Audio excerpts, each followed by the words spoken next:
అప్పుల బాధలు వెంటాడుతున్నాయా? అయితే 6 JVR వారి జాతిరత్నాలు ధరించండి. నమస్తే, వెల్కమ్ టు అవర్ ఛానల్. నేను మీ సిరి. ప్రస్తుతం మనతో పాటు ఉన్నారు ప్రముఖ ఆధ్యాత్మికవేత్త, సన్ స్పిరిచువల్ సొసైటీ ఫౌండర్, అలాగే సూర్య ఉపాసకులు, వెజిటేబుల్ థెరపిస్ట్ విక్రమాదిత్య గారు. గురుగారితో మాట్లాడదాం. గురుగారు నమస్కారం. సూర్యోస్మి తల్లి, ఎలా ఉన్నారు గురుగారు? బాగున్నారమ్మా. చాలా రోజుల తర్వాత చాలా హ్యాపీగా ఉంది గురుగారు. మీరు ఎలా ఉన్నారు? నేను చాలా బాగున్నాను గురుగారు. చాలా డౌట్లు ఉన్నాయి మైండ్ లో చాలా రోజుల తర్వాత కాబట్టి. ఫస్ట్ హనుమాన్ చాలీసా గురించి గురుగారు. హనుమాన్ చాలీసా గురించి నేను విన్నది, నేను ఎక్స్పీరియన్స్ చేసింది కూడా చాలా ఉంది. కానీ బీజాక్షరాలు లేనిది హనుమాన్ చాలీసా, దీన్ని ఎవరైనా ఎప్పుడైనా సాధన చేసుకోవచ్చు అని నేను విన్నాను. నేను కూడా పర్సనల్గా నాకు ఎప్పుడైనా ప్రశాంతత లేనప్పుడు హాయిగా ఆఫీస్ నుంచి వెళ్ళగానే కూర్చొని పారాయణ చేసుకుంటాను. నిజంగా నాకు ఒక దారి చూపిస్తాడు ప్రతిసారి దేవుడు. నిజంగా నేను ఎక్స్పీరియన్స్ చేశాను ఇది. కానీ ఇందులో సందేహం ఏంటి అని అంటే, హనుమాన్ చాలీసా అనేది చదివేప్పుడు ఏమైనా నియమాలు పాటించాలా, లేకపోతే నిజంగానే ఎవరైనా ఎప్పుడైనా ఎక్కడైనా సాధన చేసుకోవచ్చు? నియమము, నియమాలు, నియమము, నీ ప్లస్ యమము. నన్ను గుర్తుపెట్టుకోండి, మళ్ళీ మాట్లాడతాను దాని గురించి. నువ్వు ఫస్ట్ నిన్ను పరిచయం చేసుకుంటూ ఏం చెప్పావు? నేను మీ సిరి. మీ సిరి. సిరి అంటే ఏంటి? సంపద. సిరి, సిరి సంపదలో అవును. మీ సిరి అంటే నీ రూపంలో నువ్వుగా ఉన్నటువంటి సంపదవి. నువ్వేం చెప్తున్నావు చూసేవాళ్ళకి ఏం చెప్తున్నావు?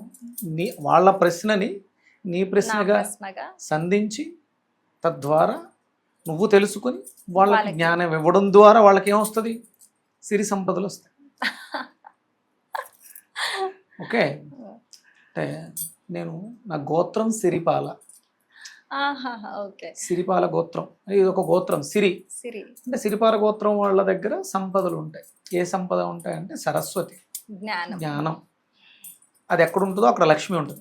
లక్ష్మి ఉన్న చోట కంపల్సరీ సరస్వతి ఉండాలని రూల్ లేదు. ఎంత డబ్బున్నా జ్ఞానం ఉండాల్సిన అవసరం లేదు. ఉండొచ్చు, కానీ జ్ఞానం ఉన్నవాడి దగ్గర సరస్వతి శాశ్వతంగా ఉంటుంది.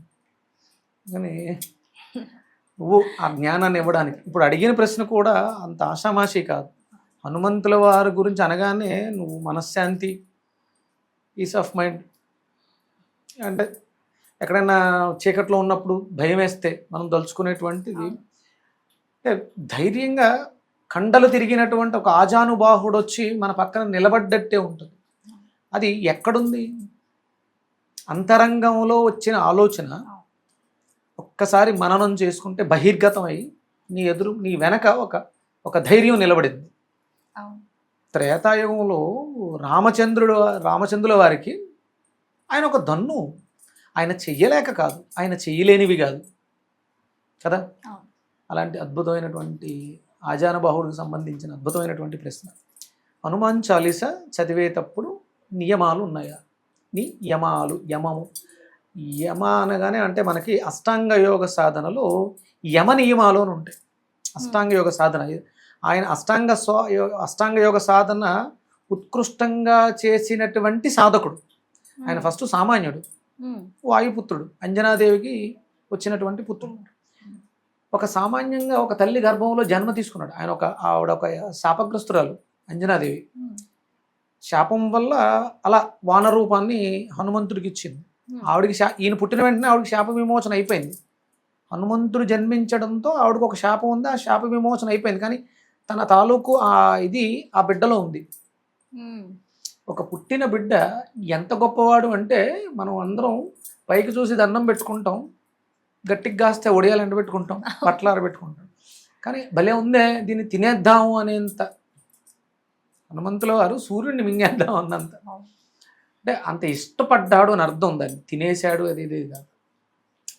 అక్కడ అంటే ఆ బాలుడిగా పుట్టిన ఎగరడానికి ఒక శక్తి కావాలి, అది ఎగిరేడు అయిపోయింది. సూర్యుడు దగ్గర ఆయన అద్భుతమైనటువంటి అష్టాంగ యోగ సాధన చేశాడు. యమ నియమాలు పాటించడం ద్వారా అష్టసిద్ధులు కలిగిన వాడైన. సిద్ధులేంటవి?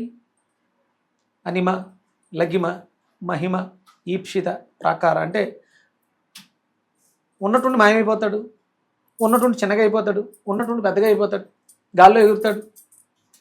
అవే అష్టసిద్ధులు. ఆ అష్టసిద్ధులు ఉన్నవాళ్ళు ఇద్దరు, శ్రీకృష్ణ పరమాత్మ, ఒకటి హనుమంతుడు. మరి అలాంటి అద్భుతమైనటువంటి ఆ మూర్తిని మనం ఆరాధన చెయ్యాలన్నప్పుడు మన దగ్గర ఏముండాలి? యమనియమాలు ఉండాలి. ఆహార మనం తీసుకునేది అంటే మనం తినే ఆహారము, విహారము, ధారణ, యమనియమాలు ఇవన్నీ మనం చూసే చూపు, వినే మాట, మనం మాట్లాడే మాట, ఇవన్నీ కూడా హనుమంతుడికి తగ్గట్టుగా ఉండాలి. హనుమంతుడు ధర్మాన్ని నిలబెట్టడం కోసం రాముల వారు అంటూ ఉన్నాడు. ఒక భక్తుడు కనిపిస్తాడు, ఒక అద్భుతమైనటువంటి శిష్యుడు కనిపిస్తాడు. గురువుని అనుసరించి, గురువు నేను చుట్టూ తిరుగుతూ ఉంటాను, ఒక చోట ఉండను, నువ్వు నా దగ్గర విద్య ఎలా నేర్చుకుంటావు అంటే, గురువుగారు ఏం పర్వాలేదు, నేను మీతో పాటు మీ ముందు మీ వెనక కూడా కాదు, నేను మీ ముందుండి మీకు ఎదురు ఇదుకుంటూ మీ దగ్గర విద్య నేర్చుకుంటాను అంటాడు. అంతటి దక్షత చేస్తున్నటువంటి, నేర్చుకోవాలనేటువంటి తపనలో పుట్టినటువంటి దీక్ష, పట్టుదల, అలాగే నేర్చుకున్నటువంటి విద్యతో జ్ఞానము, అతీతమైనటువంటి భక్తి. రాముల వారిని ఎక్కడ ఉన్నాడు అని చెప్పేసి అంటే గుండెలు చేయించుకుంటే లోపల ఉన్నాడు అంటే హృదయంలో నాటుకుపోయాడు. ఎందుకు? ఆయన ధర్మానికి ప్రతీక శ్రీరామచంద్రమూర్తి. ఇప్పుడు చాలామంది జెండాలు పట్టుకుని జై బజరంగ బలని బళ్ళకి స్పీడ్గా వెళ్ళిపోతే భక్తిని చూపటం కాదు. ఆయన రామరాజ్య స్థాపన కోసం రాముల వారికి వెన్నంటి ఉండి సీతమ్మకి జరిగినటువంటి అన్యాయాన్ని ఎదిరించి రావణాసురుణ్ణి, ఒరిజినల్గా శ్రీరామచంద్రమూర్తి యుద్ధరంగంలో రావణాసురుడిని వధ చేశాడు. దానికన్నా ముందే సింపుల్గా ఎవ్వరికి ఎలాంటి ఇబ్బంది కలగకుండా ఆయన అహంకారాన్ని నాశనం చేశాడు. ఎక్కడ? లంకా దహనం. అద్భుతమైనటువంటి ప్రాకారాలతో ఉన్నటువంటి లంకని నాశనం చేస్తున్నప్పుడు సగం చచ్చిపోయాడు ఆయన. మొదలు చంపేసాడు ఈయన. ఒక్కడ సింగడికి వెళ్ళాడు. ఇక్కడ రాముల వారు, లక్ష్మణుడు, బోడంతమంది, విభీషుడు, వీళ్ళందరూ ఉన్నారు. అందుకే అంటారు చూసి రమ్మంటే కాల్చి వచ్చేస్తారు. అంటే అలా ఉండాలని ఆయన ఇక్కడ ఏం చేశాడు? తన తల్లి సీతమ్మ తల్లి అక్కడ అశోకవనంలో రాముల వారి కోసం పరితపిస్తుంది. ఆ తల్లిని తీసుకొస్తే ఈయన సంతోషిస్తాడు. చూసి వచ్చాను అని చెప్తేనే చాలు అన్నంత ఆనందం, ఉద్వేగభరితమైనటువంటి రూపం. దీనికి నియమం ఏంటి? రాముల వారు ఏం కోరుకున్నారు? తండ్రి మాట. ఇప్పుడు తల్లిదండ్రులు ఏమన్నా లెక్క చేస్తున్నారు పిల్లలు అంటే? హనుమాన్ చాలీసా తులసీదాస్ విరచితం. ఆయన దర్శించాడు ఆయన్ని. ఆయన ఎంత ఏ జన్మలో ఏ పుణ్యం చేసుకున్నాడో అద్భుతమైనటువంటి దర్శన భాగ్యం. ఆయన కూడా మనకి అంటే ఇప్పుడు చిరంజీవి, భగవంతుల్లో ప్రత్యక్షంగా కనిపించేది సూర్యనారాయణమూర్తి, చిరంజీవిగా ఉండి పిలిస్తే పలికేటువంటి వాడు ఆంజనేయ స్వామి. వీళ్ళిద్దరూ మనకి ఆదర్శంగా తీసుకుంటే టెన్షన్గా టైం తప్పకుండా సూర్యోదయం పలానా టైంకి అవుతుందంటే ఆయన వచ్చి తీరతాడు, సూర్యోదయం అయి తీరుతుంది. అలాగే అంటే నియమాలు అంటే ముందు ఫస్ట్ సూర్యోదయానికి పూర్వం నిద్ర లేవటం, గురువులను అనుసరించడం, తల్లిదండ్రులను గౌరవించడం, మన మీద ఎవరైనా ఆధారపడితే వాళ్ళకి న్యాయం చేయడం, ఇవి నియమాలు.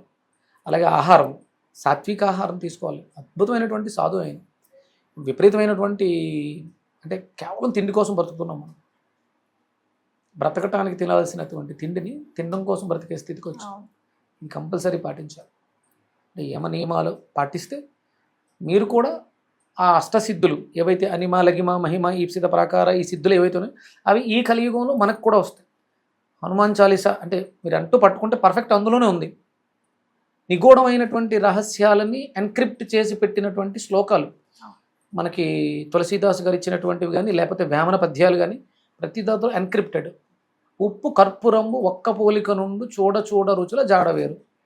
అది సింపుల్గా ఉంటే ఉప్పు కర్పూరం ఒకేలా ఉంటుంది, నోట్లో పెట్టుకున్నప్పుడు మాత్రమే దాని విలువ తెలుస్తుందని ఎన్క్రిప్షన్గా చెప్పారు. ఇలాంటివి ఇంకా చాలా మంత్రాలు ఉంటాయి. ప్రతిదాన్ని డీకోడ్ చేయాలి. మీరు హనుమాన్ చాలీసా చదివేటప్పుడు ఏదో అప్పచెప్పేస్తాం కదా, ఒకసారి ఒక 2-3 శ్లోకాలు చెప్పండి హనుమాన్ చాలీసా. జై హనుమాన్ జ్ఞాన గుణ సాగర, జై కపీశతిహు లోక ఉజాగర. అంటే జ్ఞాన గుణ సాగరం, జ్ఞానము గుణము కలిగినటువంటి సముద్రము లాంటి వాడు హనుమంతుడు. దాని అర్థంతో చదివితే అది మీకు బాగా వంట పట్టేస్తుంది. సిద్ధి అంటే ఇప్పుడు మంత్రం సిద్ధిస్తుంది కదా, సిద్ధి అంటే ఏంటంటే నువ్వు తలుచుకుంటే టక్కని మొత్తం చదవక్కర్లే, 40 శ్లోకాలు చాలీసా 40 శ్లోకాలు చదవక్కర్లే, నీకంటూ మీనింగ్ అర్థమైపోతే ఉన్న సందర్భానికి ఆ ఒక్క శ్లోకం మనలోకి వస్తే నీ చుట్టూ ఉండే ఎన్విరాన్మెంట్లో నువ్వు ఏం సాధించాలో తెలిసిపోతుంది. మళ్ళీ కంపల్సరీ పుస్తకం పట్టుకుని జై హనుమాన్ జ్ఞాన గౌరవ సాగర జై కపీసతి హిలోక ఉజాగర రామదూత అతులిత బల ఎంత అవసరంలా. వచ్చినదే హనుమాన్ చాలీస వచ్చేసింది. ఈ సిచ్యువేషన్ ఏదో ఒక ఇబ్బందికరమైనటువంటి పరిస్థితులలో ఉన్నావు, దానికి ఇక్కడ డీకోడ్ ఏముంది, ఆ మంత్రంలోనే ఉంటుంది. ఎన్క్రిప్ట్ చేసి పెట్టారు ఋషులు, దర్శించారు సిద్ధులలో. ఆ సిచ్యువేషన్ గుర్తొస్తుంది. నీ చుట్టూ ఉండే ఎన్విరాన్మెంట్లో నీకున్న ప్రాబ్లమ్ సాల్వ్ అయిపోతుంది. ఒక ఆరా వస్తుంది, నువ్వే హనుమంతుడు అయిపోతావు. జై హనుమాన్ అనగానే ధైర్యం వస్తుంది. ధైర్యం వస్తుంది. బయట లేడు, గుర్తుపెట్టుకోండి. మనలోనే ఉంది. మనలో ఉన్నటువంటి హనుమత్ శక్తి ఆ మంత్ర ఉచ్చారణ ద్వారా అనుదాత్త ఉదాత్త స్వరిత అంటే నాలిక పెదవుల్ని టచ్ చేసినప్పుడు, పళ్ళని టచ్ చేసినప్పుడు, అంగుటిని టచ్ చేసినప్పుడు మీ బాడీలో కెమికల్ రియాక్షన్ జరిగి బ్రెయిన్ ఒక లిక్విడ్ని రిలీజ్ చేసి మీరే కూడా వేస్తారు. అదే ఆహారం అంటే చదివేటప్పుడు నియమాలు పాటించడం కాదు, ప్రతిరోజు నియమంగా ఉండాలి. అది అవసరం వచ్చినప్పుడు ఆ నియమాన్ని దానికి అన్వయించుకోవాలి. సందేహం తీరిందమ్మా?